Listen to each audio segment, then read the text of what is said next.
दावीदाचं character समोर ठेवा आणि मग स्तोत्र वाचताना तुमच्या लक्षात येईल दावीद साधारण परिस्थितीमधून नाही गेला, साधारण परिस्थितीमधून गेला नाही. अत्यंत त्याला भयानक परिस्थिती झाली.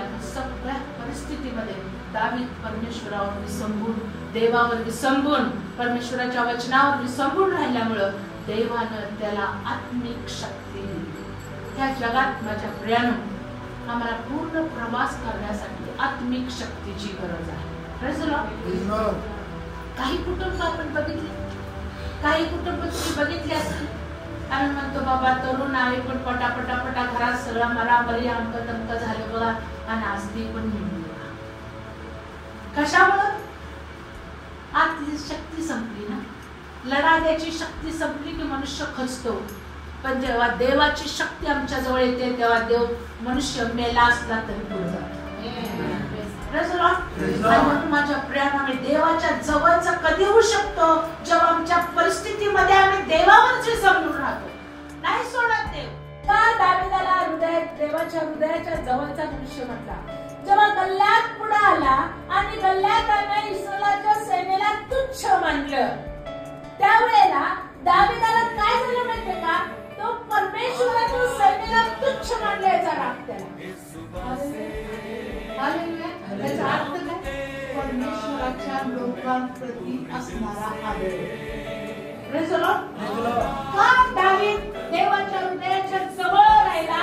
तर परमेश्वराच्या लोकांप्रती, देवाच्या सेनेच्या प्रती त्याला आदर होता. की अरे अरे अरे हा इस्रायलाच्या सेनेला त्या ठिकाणी तुच्छ मानत आहे. आणि मग त्याला काय म्हटलं माहितीये का? की जसं मी त्या हिंस्र पशूचं, अस्वलाचं, सिंहाचं केलं, त्या दोन्हीपैकी एकाच विराज करा. पण आम्हाला सैतानाला हरवायला देत नाही. रिवायवल आम्हाला अनेकांना प्रभूकडे आणण्यासाठी मदत करते. पण सैतानाला हरवण्यासाठी आम्हाला देवाच्या नावाचा विश्वास लागतो. अरे माझा देव का करू शकत नाही?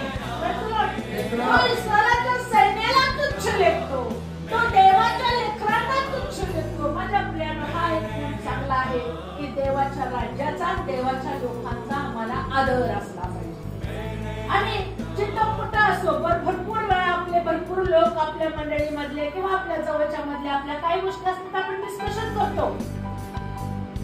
हे असं आहे, हे असं आहे, हे असं आहे, सत्य आहे, बरोबर आहे ना? पण मला सांगू द्या प्रियानो की तुम्हाला आणि मला एक दावीदासारखं कॅरेक्टर तयार करायला पाहिजे की ह्यांचं किती जरी वाईट सांगितलं तरी शेवटी हे आमचेच. म्हटलं का तेव्हा मी तुला मास आहे. त्याला लगेच कुणकुणून सांगितलं, हे राजानं सांगा. जो म्हणतो ना की कोणतं पुढे येऊ दे आणि मी बघतो, राजाला शब्द द्या आणि राजाला सांगा की दावीद असा म्हणतोय की मी काय करतो, खरं खार मारतो. त्याला राजाकडे शब्द, राजाकडे शब्द गेल्यावर राजाने काय म्हटलं असेल? राजाला म्हणलं एवढं लहान पोरगा आहे, बघ ना त्याला काय होणार नाही. राजा म्हटला नाही बाबा तू कसलेला योद्धा.